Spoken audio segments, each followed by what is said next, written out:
एक जंगल के पास एक छोटा सा गांव होता था।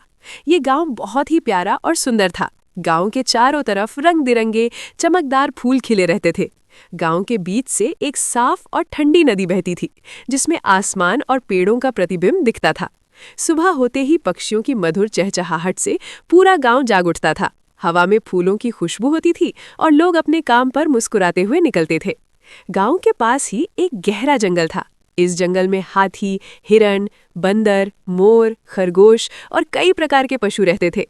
सब जानवर शांत थे और कभी-कभी नदी के किनारे पानी पीने आ जाते थे।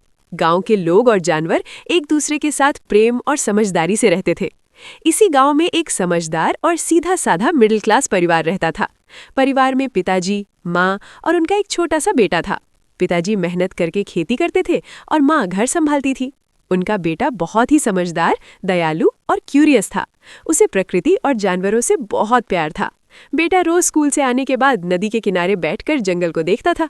वो सोचता, ये जंगल और मेरा गांव हमेशा ऐसे ही सुंदर रहे। एक दिन तेज बारिश हुई। नदी का पानी धीरे धीरे बढ़ने लगा। गांव के कुछ लोग घबरा गए कि कहीं नदी का पानी खेतों और घरों में ना घुस जाए। तब उस समझदार बच्चे ने एक अच्छा विचार दिया। उसने कहा, हम सब मिलकर नदी के किनारे मिट्टी और पत्थरों से छोटा सा बांध बना सकते हैं और पानी का रास्ता सही जगह से निकाल सकते हैं। गांव के लोगों को उस बच्चे की बात समझ आई। सब मिलकर मेहनत करने लगे। कुछ लोग पत्थर लाए, कुछ ने मिट्टी डाली और कुछ ने पानी का रुख बदलने में मदद की।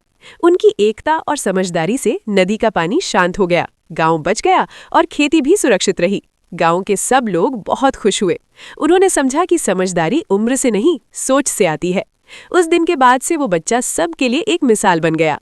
गांव फिर से पहले की तरह खुशहाल हो गया। फूल और भी खिलने लगे, जानवर नदी के किनारे खेलने लगे और लोग मिलजुल कर प्यार से रहने लगे। और इस तरह जंगल के पास बसा वो प्यारा सा गांव हमेशा शांति, प्रकृति और एकता की पहचान बन गया।